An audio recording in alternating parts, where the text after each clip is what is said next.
Bonjour à tous. En avril, Claire Daly et Mick Wallace ont invité Francesca Albanese à prendre la parole au sein du bâtiment du Parlement européen. Ils ont utilisé une des grandes salles de conférence pour présenter son rapport sur le génocide à Gaza. Elle avait déjà présenté ce rapport aux Nations unies. Francesca Albanese est la rapporteuse spéciale de l'ONU sur les territoires palestiniens occupés. Bien qu'elle soit de l'ONU et non de l'UNRWA, elle a été invitée à parler au Parlement européen à un groupe spécifique. C'est significatif, car cela montre que tout le monde au sein de l'UM n'est pas d'accord avec la situation, surtout au niveau politique. Le problème, c'est qu'il n'y a pas assez de personnes qui s'opposent à ce qui se passe en Israël. En conséquence, il y a des États membres de l'UE, comme l'Allemagne, qui soutiennent Israël avec des armes. Cependant, il y a des gens qui voient clair dans cette situation et essaient d'organiser l'opposition. Je ne peux que féliciter Claire Daly et Mick Wallace pour leurs efforts. Mick va maintenant présenter Francesca Albanese plus en détail. Il y aura des horodatage pour que vous puissiez passer directement à son discours. Profitez-en.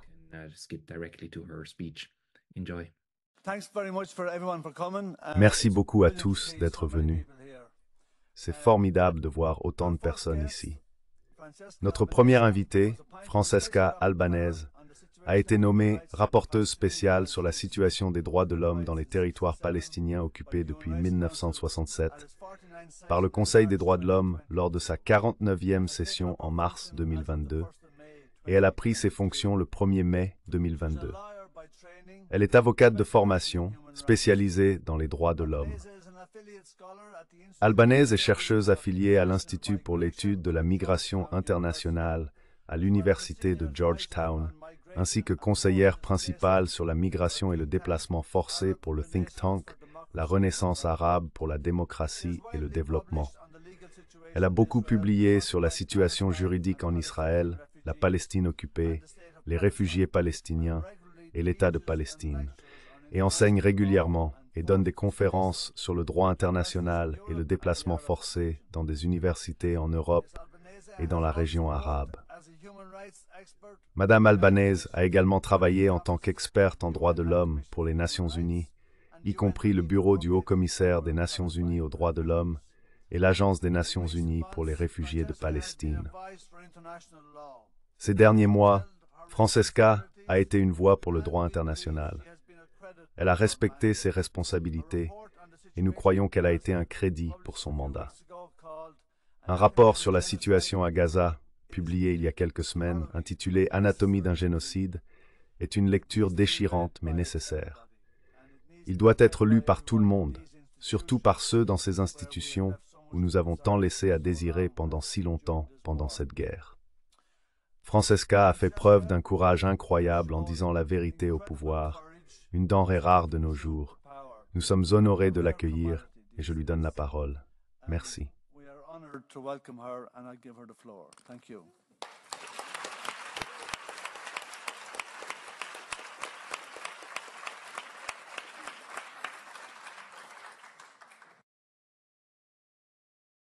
Good afternoon, everyone, and I'm really grateful to... Bon après-midi à tous. Je suis vraiment reconnaissant au groupe de gauche du Parlement européen de m'avoir invité. Ce n'est pas ma première fois ici, mais c'est sûrement la fois où je viens avec le cœur le plus lourd pour partager ce sur quoi j'ai travaillé au cours des 6 derniers mois. Je suis particulièrement reconnaissant aux parlementaires assis ici avec moi aujourd'hui, Claire Daly, Manu Pineda, Mark Potenga et Mick Wallace, ainsi qu'aux autres merveilleux intervenants qui me suivront, Daniel Levy et Diana Butto. Ce mois passé, nous avons été témoins de l'assaut incessant d'Israël sur Gaza occupé. J'ai observé des schémas qui ne sont pas nouveaux, mais qui se sont intensifiés et escaladés. Gaza a déjà souffert de 5 guerres sur 16 ans, résultant en 5200 morts, dont 1200 enfants. Ainsi, les Palestiniens à Gaza ont déjà beaucoup enduré. Et pourtant, alors que je m'attendais à ce que la violence éclate tôt ou tard, personne n'aurait pu anticiper ce qui s'est passé le 7 octobre et depuis lors. L'histoire nous enseigne que le génocide est un processus, pas un acte unique. Ce n'est pas un mot que j'utilise à la légère. Nous savons que le génocide commence par la déshumanisation d'un groupe et le déni de l'humanité de ce groupe. Il se termine par la destruction du groupe, en totalité ou en partie. C'est un fait historique. La déshumanisation des Palestiniens en tant que groupe est la marque de leur histoire en Palestine depuis les 75 dernières années. C'est une histoire de nettoyage ethnique, de dépossession et d'apartheid.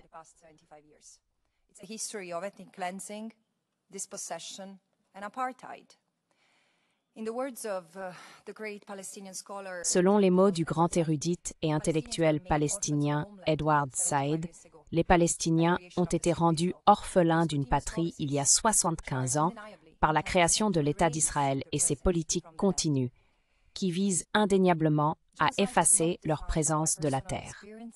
Le génocide n'est pas défini par des expériences personnelles, douloureuses qu'elles puissent être, ni par des opinions personnelles. Il est défini dans le droit international comme un ensemble spécifique d'actes commis avec l'intention de détruire en tout ou en partie un groupe national, ethnique, racial ou religieux. Il est souvent désigné comme le crime des crimes en raison de sa complexité et des défis existants pour prouver l'intention spécifique requise par la Convention sur le génocide. Cependant, la complexité ne crée pas de hiérarchie parmi les crimes atroces. Il n'y a pas de hiérarchie entre les crimes de guerre, les crimes contre l'humanité et le génocide. Ce sont simplement des crimes différents. La désignation du génocide comme le crime des crimes reflète sa nature distincte et son échelle, la destruction d'un peuple, en tout ou en partie. Le seuil élevé que le droit international établit pour prouver l'intention génocidaire doit être prouvé directement ou déduit de faits qui n'admettent aucune autre inférence raisonnable. Mais lorsque l'intention génocidaire est aussi flagrante et ostentatoire qu'elle l'a été à Gaza, particulièrement au cours des 6 derniers mois, nous ne pouvons pas détourner les yeux.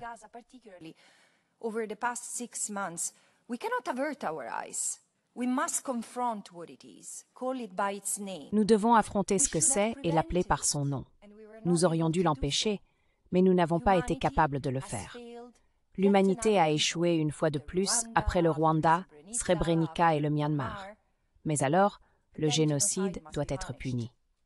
Après avoir analysé les actions d'Israël et les schémas de violence depuis le 8 octobre, qui ont été soutenus par une rhétorique déshumanisante de la part de hauts responsables israéliens, tant politiques que militaires, et souvent reflétés dans les actions des soldats sur le terrain, j'ai conclu que le seuil indiquant la commission d'un génocide par Israël avait été atteint. Plus précisément, j'ai conclu qu'Israël a commis 3 actes de génocide avec l'intention requise: tuer des membres du groupe, causer des dommages corporels ou mentaux graves aux membres du groupe, et infliger délibérément au groupe des conditions de vie calculées pour provoquer sa destruction physique, en totalité ou en partie. En regardant le nombre effroyable de morts, les dommages irréparables causés à ceux qui survivront, la destruction systématique de chaque aspect nécessaire pour soutenir la vie à Gaza, des hôpitaux aux écoles, des boulangeries aux centres culturels, des maisons aux terres arables, et le préjudice particulier à des centaines de milliers d'enfants, de femmes enceintes et de jeunes mères, cela ne peut être interprété que comme constituant une preuve prima facie d'une intention de détruire systématiquement les Palestiniens à Gaza en tant que groupe.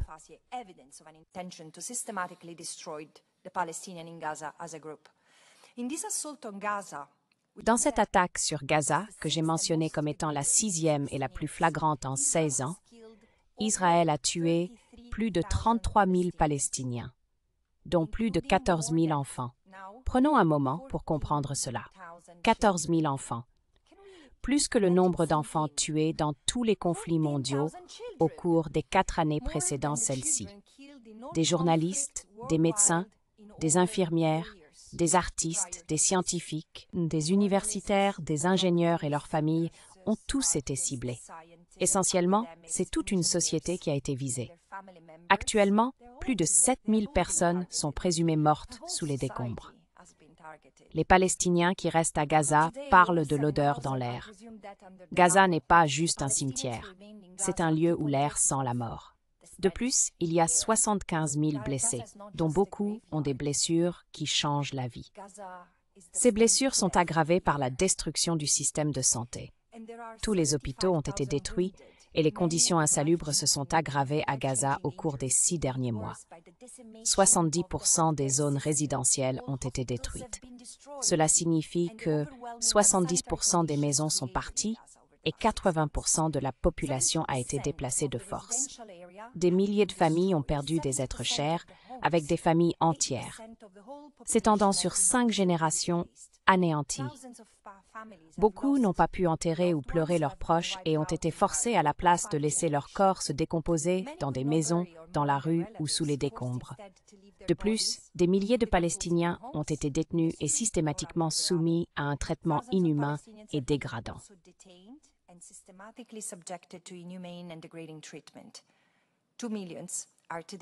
2 millions de personnes sont désormais confrontées à la faim et à la famine.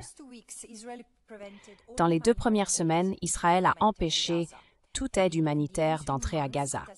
Dans les mois qui ont suivi, il a imposé des restrictions extrêmes sur l'eau, la nourriture, l'électricité et le carburant. Israël a bloqué l'entrée de fournitures médicales, y compris des anesthésiques, des incubateurs et même des articles comme le lait pour bébé et les biscuits au chocolat, les étiquetant comme des biens de luxe et donc non autorisés pour les Gazaouis. Les convois ont à peine atteint le nord de Gaza, où 300 000 personnes sont piégées sans issue de secours. Cette politique délibérée a conduit à une insécurité alimentaire rapide et grave pour l'ensemble de la population, forçant ceux du nord à manger des aliments pour animaux et de l'herbe. Israël a également sapé les efforts de l'UNRWA, la principale bouée de sauvetage pour Gaza. La présence de World Central Kitchen, une ONG qui livre de la nourriture de la mer aux Palestiniens, est due à la destruction de 70% des routes, empêchant l'UNRWA de faire des livraisons. Israël ne remplit pas ses obligations en vertu du droit international de prendre soin de la population occupée. Les otages israéliens et leurs familles ont également souffert de ces conditions dévastatrices. Le traumatisme collectif de ces événements affectera les générations à venir.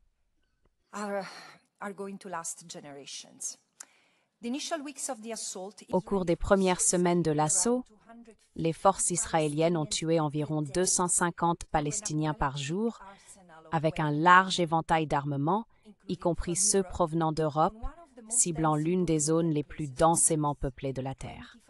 Elles ont utilisé 25 000 tonnes d'explosifs, l'équivalent de 2 bombes nucléaires, des munitions non guidées et des centaines de bombes anti-bunker de 2000 livres pour raser des quartiers entiers. Cela a conduit au niveau actuel de dévastation. L'offensive terrestre a changé le modèle, mais pas l'échelle de la destruction. En 5 mois, Israël a complètement détruit Gaza, effaçant ou endommageant gravement presque toute l'infrastructure civile et les terres agricoles. Cela inclut la plupart des maisons, des installations de santé, de l'infrastructure de télécommunications, toutes les universités, la plupart des établissements éducatifs, environ 300 au total, tous les services municipaux, les mosquées, les églises et d'innombrables sites du patrimoine culturel. Ces sites sont intégraux à la mémoire, l'histoire, l'identité et le tissu social de la Palestine. Le discours anti-palestinien véhément, qui cadre toute la population palestinienne de Gaza comme des ennemis à éradiquer et à déplacer de force, a été omniprésent dans tous les segments de la société israélienne. Les appels à l'annihilation violente de la part de hauts fonctionnaires israéliens ayant autorité de commandement, visant les soldats en service, ont servi de preuve convaincante d'encouragement explicite et public à commettre un génocide.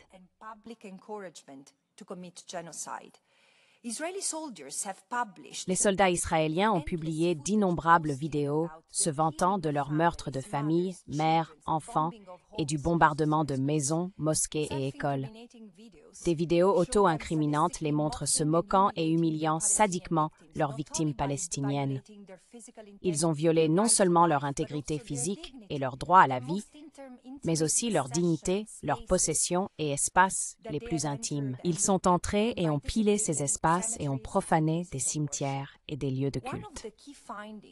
L'une des principales conclusions de mon rapport est que l'exécutif israélien, le leadership militaire et les soldats ont intentionnellement intentionnellement déformé les principes fondamentaux du droit international humanitaire.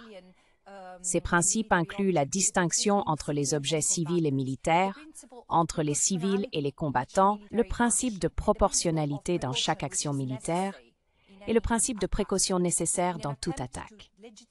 Ils ont tenté de légitimer la violence génocidaire contre le peuple palestinien en redéfinissant délibérément des catégories telles que les boucliers humains, les ordres d'évacuation, les avertissements, les zones sûres, les dommages collatéraux et la protection médicale. Israël a utilisé ces fonctions protectrices comme ce que j'appelle un camouflage humanitaire, dissimulant efficacement des schémas de conduite. La seule déduction raisonnable de ces actions est une politique d'État de violence génocidaire contre les Palestiniens.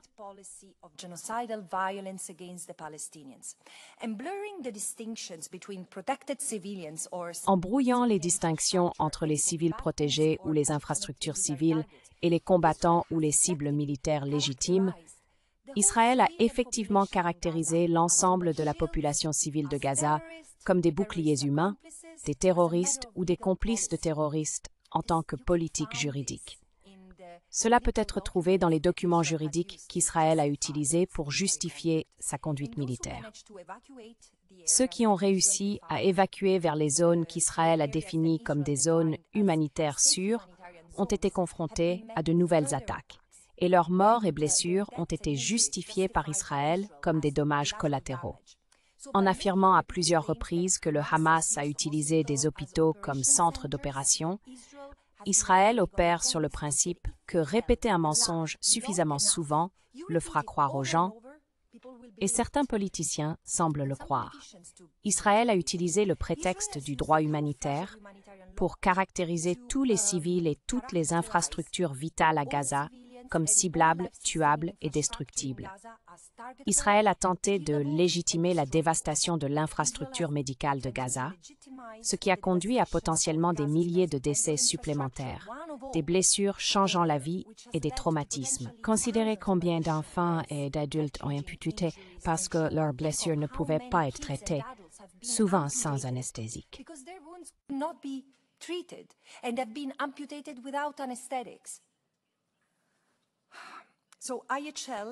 Le droit international humanitaire a été détourné pour justifier une guerre d'annihilation.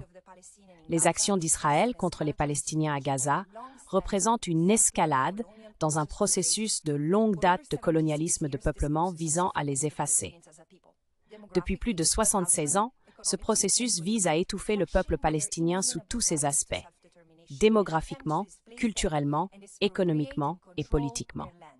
Ils cherchent à écraser leurs droits inhérents à l'autodétermination, à les déplacer et à prendre le contrôle de leurs terres. L'amnésie coloniale de l'Occident a soit ignoré, soit justifié les crimes d'Israël et son projet colonial de peuplement. Cela inclut l'histoire violente depuis la création de l'État d'Israël, son occupation oppressive depuis 1967, le blocus paralysant de Gaza depuis 1993 et toutes les guerres lancées contre Gaza, y compris la dernière offensive militaire. Le monde est témoin des conséquences de l'impunité dont Israël a joui et son refus obstiné de changer de cap est stupéfiant. Cette tragédie était prévisible et la Nakba continue du peuple palestinien ne devrait pas être ignorée. Nous devons la reconnaître et agir pour l'arrêter et y remédier une fois pour toutes.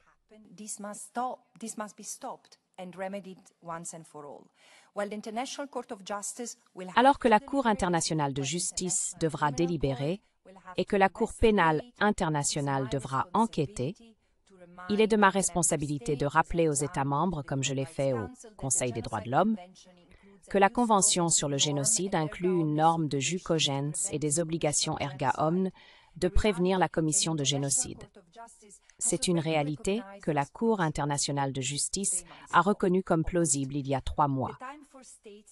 Le moment pour les États d'agir était alors, le 26 janvier, lorsque la Cour a reconnu la plausibilité du génocide. Depuis lors, le retard à adhérer au droit international n'a conduit qu'à sa violation au grand jour. Dans cette heure la plus sombre, la communauté internationale ne peut continuer à ignorer que le projet d'Israël de débarrasser la Palestine des Palestiniens défie le droit international. L'échec du monde à tenir Israël responsable a conduit au génocide qui se déroule à Gaza. Mon rapport vise à servir d'appel au réveil pour le monde. Il exhorte Israël et les États tiers à adhérer à leurs obligations non dérogeables en vertu de la Convention sur le génocide. Ceci afin de prévenir toute perte de vie supplémentaire et d'aider tous les survivants dans cette terre, du fleuve à la mer, à reconstruire leur vie avec dignité et à assurer une pleine responsabilité tant au niveau de la responsabilité criminelle individuelle qu'au niveau de la responsabilité des États. C'est l'impératif dû aux victimes de cette tragédie hautement évitable et aux futures générations d'Israéliens et de Palestiniens. Merci beaucoup. Thank you so much.